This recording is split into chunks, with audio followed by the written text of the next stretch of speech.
What's up guys, it's Jamezthefirst and welcome back to Super Mario Galaxy, or Super Luigi Galaxy as the title is.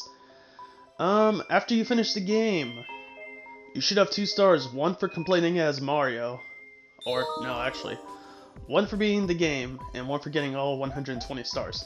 To fully complete this game, you have to do all the way with Mario, as you can see, and all the way with Luigi. And did I actually have more? Yeah, well, I got a lot more star bits there. Okay, let's just go into here, because there's actually some more stuff we need to talk about. First off, we have Toad here. What is he gonna say? And she's still captured, even though we just saved her. Okay. There is something though I want to see real quick. Is it in the map? Because it said we unlocked a new galaxy. Okay, not there. It said Grand Finale Galaxy, which I was really weirded out about. Let me see, Rosalina. No? Okay. And, wow. I wasn't even done getting, all the 1-ups. But anyway, I do want to see what that Grand Finale Galaxy is. But, for now, we're gonna go in here, the library, which we haven't been to before.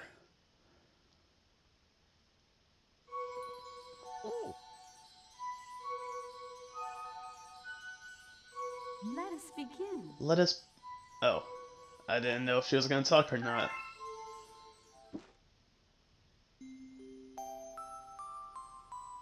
Chapter 1.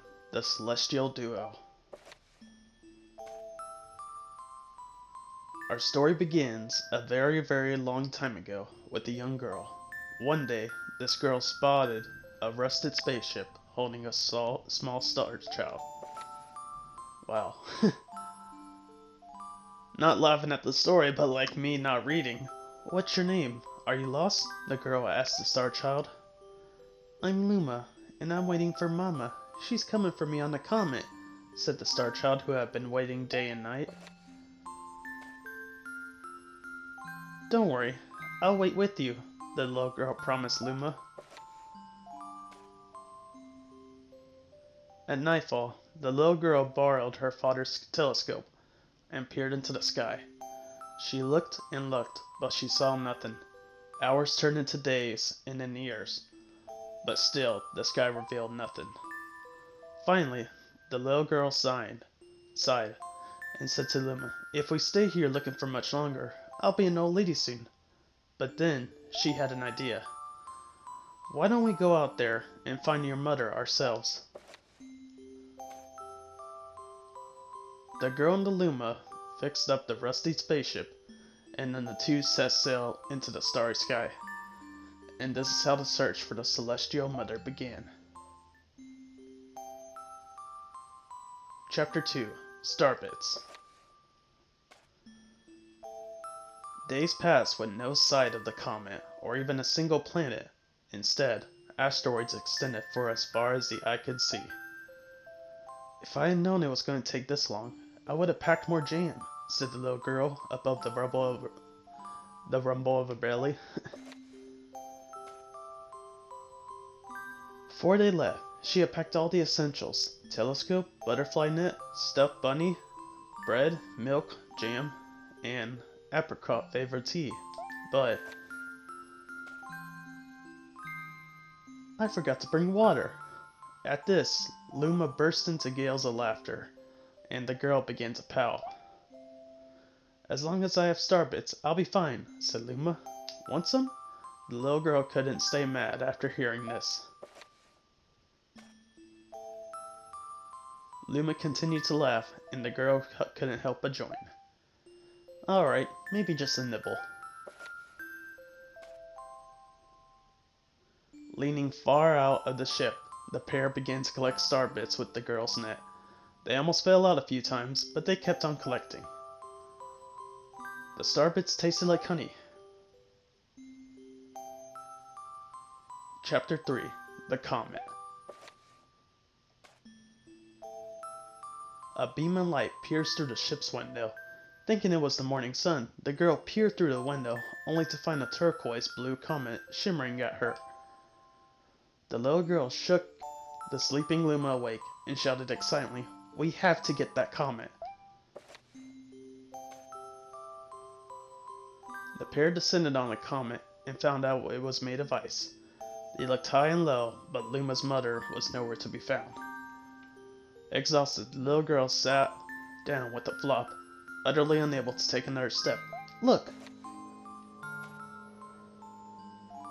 Peering down at the icy ground where Luma was pointing, the girl suddenly noticed clusters of star bits encased in the ice. "Pretty good, huh? Finding star bits is my specialty," said Luma, beaming. "There's ice here, but it's so warm. I bet there's water here too." The two decided to stay on the comet for a while. Riding the turquoise comet, the pair continued their search for Luma's mother. Chapter 4: The Dream. One night, the girl dreamt about her own mother. "Where are you going?" she asked her mother, retreating back. Without turning, her mother replied, "Don't fret, dearest. I'm not going anywhere. I'm always watching over you, like the sun in the day and the moon in the night." A wave of sadness washed over the girl. "What about when it rains, and I can't see the sun or the moon?" Her mother thought for a moment before responding. "I will turn into a star in the clouds, and wait for your tears to dry." When she awoke, the girl's face was damp with tears. "You have star bits in your eyes," said Luma to the girl. Wiping her face, the girl replied, "These are tears, but not star bits. I'm crying because I'll never see my mother ever again." At this, Luma began to cry too. "Mama, oh mama, wah." The pair traveled through the starry skies, and though they encountered many other comets, not one of them held Luma's mother. Luma was despondent. Now, Luma, the rain clouds won't go away if you keep crying," the girl said, giving Luma a squeeze. "I'll give you a present if you stop." The girl closed her eyes and said gently, "I'll take care of you." With these words, she felt a small spark in her heart. Chapter 5: Home. "The kitchen will go here, and the library will go over there," said the girl. The girl said busily to herself, "We'll put the gate here." Ever since the girl took Luma under her care, she had been bustling about at a feverish pace. It's a lot of work, but it's worth to make a happy home. It turned out that starbits weren't only things buried in ice. There were tools and furniture unlike any that they have seen, and the girl used them to build a home. Looking at the completed house, Luma remarked, "Don't you think it's awfully big for just the two of us? With a library, bedroom, kitchen, fountain, and gate. It was certainly spacious, but still, something seemed to be missing." "If only father, brother, and mother were here," the girl said wistfully. Indeed, the house was too large for its two small residents. That night, clutching her favorite stuffed bunny close to her heart, the girl fell asleep in the starship. Chapter 6: Friends. Then one day, while the girl sat sipping tea, a tiny apricot-colored planet appeared on the horizon. From the same planet, another Luma of the same color emerged.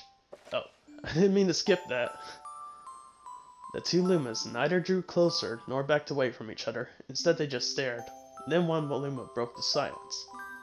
"My mama!" At one moment, the apricot Luma parroted back, "My mama, my mama. My mama, my mama." The two Lumas began to dance around the girl frantically, and neither showed any sign of stopping. The girl was so charmed by this adorable scene that she couldn't help but laugh, and when something very strange happened. Suddenly, more Lumas began to pop out of the apricot planet.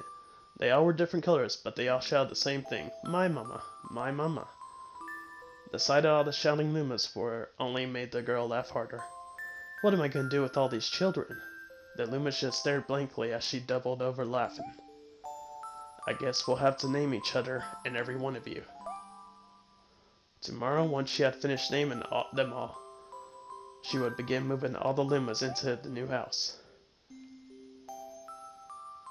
Chapter 7. The Telescope. After seeing their 100th comet, a sudden thought popped into the girl's head. I wonder if my home planet was still as blue as it was. That's when she remembered her father's telescope. Peeking into the telescope, a tiny blue dot floated in sight. It was smaller than a starbit. How strange. It's so far away, but it feels so close. She twisted the knob of the telescope, and the blue grot grew until she could make out a grassy hill dotted with flowers. It seemed very familiar to her. Zooming in closer, a terrace on the hill came into view. I used to go stargazing there when I lived on my home planet. She remembered rubbing the sleep out of her eyes as she followed her father up that hill to look at the stars. She remembered how she and her brother would sled down that hill.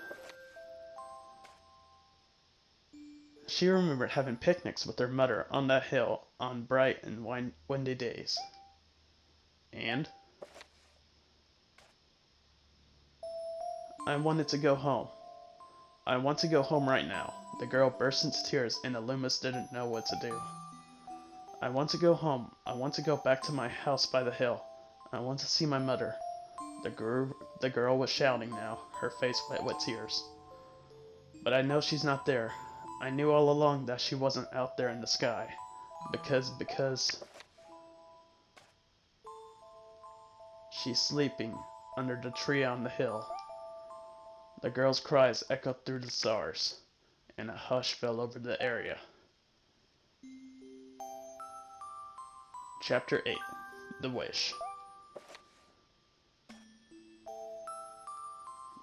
Though usually quite cheery, one day the girl became sad again. Luma drew close and tried to comfort her. Mama, you still have me. And don't be sad about your mama, because she's a part of you. That means she's always close by. It's like me. I love starbits because they remind me of my mama. No, the girl said, unable to stop the tears. A lonely look flickered across Luma's face, but it was soon replaced by a wide grin. I have an idea. I will transform into a comet and soaring comet that will carry you all on this journey. With that, Luma, trailing bands of white, soared high into the sky, and just as quickly started to plummet back down. Kaboom! Kablam! The ground shook, and a bright light poured out of the crater that the Luma had created. The bands of light twisted together form a comet tail, and then the Luma emerged, reborn as a comet. The girl could scarcely believe her eyes. But how? She kept asking. Our destiny as Lumas is to transform into different things, said a red Luma who had suddenly appeared. Stars, comets, planets. We can become all these things. When I grow up, I want to become a star that makes someone special smile, said the green Luma. A blue Luma chimed in. That Luma didn't turn into a... Wait, what? That Luma turned into a real cutie of a comet, didn't he? All the Lumas together said, No more crying, Mama. Thank you, the girl said in a whisper, as she pulled the Lumas close and hugged them. From that day on, starbits no longer fell from the girl's eyes. The comet set forth for the girl's home planet, its long tail blazing proudly behind it. Final chapter, Family. With its many Lumas and telescopes, the comet was quite the sight to behold. The girl and the Lumas we're proud to call it home. At a welcoming party for a new Luma, the girl gathered everyone in the kitchen and said in a louder voice than usual, "Alright everyone, let's make a cake sprinkled with star bits, and then it'll be a star cake." The Lumas excitedly began to gather the ingredients. As she watched the Lumas scurry about, the girl smiled and thought to herself, "This is my family now, and I will stay with them until they're ready to leave the nest. And when they do leave, I'll see them off with a smile. Because that's what makes a mother happiest." That night, when the girl lay down to sleep, a soft light enveloped her and reminded her of the blue planet she once called home.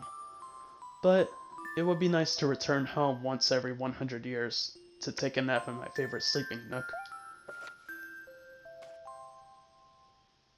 The comet carrying the Lumas and the girl continues on its journey to this very day. With more family members in tow than to be counted, it's said that the comet visits the girl's home planet once every 100 years, its proud white tail glaring in the sky. The end. That's all. My story is finished. Oh, we could actually explore in this side. That was my first time actually reading the story. Sorry that I messed up some parts, but hey. But that's it. What does this one do? We never actually even opened this one. I don't really want to. Anyway, there's the... What the... Okay. There's one thing I'm worried about, and it's the grand finale galaxy that it said at the end of the credits. Do you have anything to say? Yeah, I would like to see the map. Oh, I didn't even see. You can actually look at these. I'm gonna go look for what's this grand finale galaxy, alright? Be right back. Okay, after looking it up, it should be on this island. Back where the green stars are. I believe it's on the other side? Yes, it is. Alright. Want to go to the grand finale galaxy? Yes, I would. Now this galaxy. I'm actually doing it blind. The Star Festival.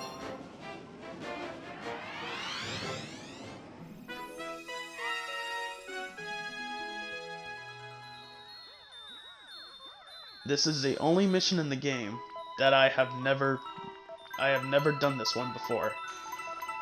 I'm not sure if it was added into 3D or 3D Star or 3D All Stars, but it might have been. I don't know. I never played Luigi Galaxy on the Wii. This is my first time actually going through it, so yeah. Big things starting things off for Pokemon Snap in this game. But yeah, I never did this mission before. I didn't even know this mission existed until actually doing it. Do you say anything interesting? Can I talk to you? How about you? How you been? That's good. You can see characters from all over the game, such as the penguins, toads. There's Captain Toad over there. The penguins, well, most of the penguins. But yeah, I didn't know this galaxy existed until the end credits, because I thought the only thing I had to do was talk about Rosalina's storybook. So, new things every time I play a game, I guess. Mr. Luigi, you gotta hear this. We did such a good job they're promoting us to Royal Guards. With me as a Royal Guard commander, nobody will ever kidnap Princess Peach again. No boos, giants, overgrown moles. Yeah, protect Princess Peach, because she sure won't get kidnapped. But yeah, so much for being done with purple coins. Okay, let's grab you. 86. And we should be at the end. We have star biddings here. And that's all 100. From what I read, Elder's actually a male. You have to complete Super Mario Galaxy and Super Luigi Galaxy in order for this galaxy to appear. Luigi, a very special letter has arrived for you, alright? I'll read it out loud, okay? Congratulations! We would like to send you a galaxy-sized thanks for playing all the Power Stars and playing to the very end. Until next time, the Super Mario Galaxy staff. Oh, it actually went to the system album. Okay, we'll have to check that out.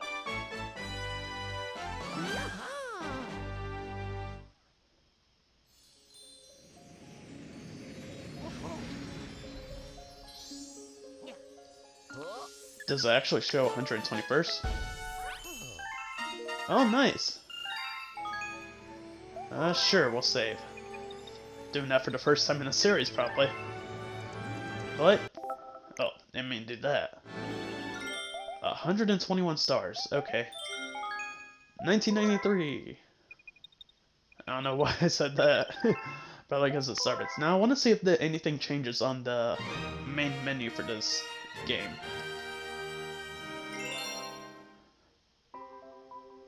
Do we get 3 stars now? No, just complete, alright. I'm gonna go look at my albums to see what screenshot that was, alright? Okay. So this is what you get for Luigi's. I believe you also get one for Mario's, but I don't want to do it, honestly. Since Mario's, you get a different painting. There were supposed to be other paintings around the galaxy, but I didn't really go through them, so just have fun looking for them. Alright, that's gonna be it for the series, alright? Thank you for watching Super Luigi Galaxy. See you guys next project.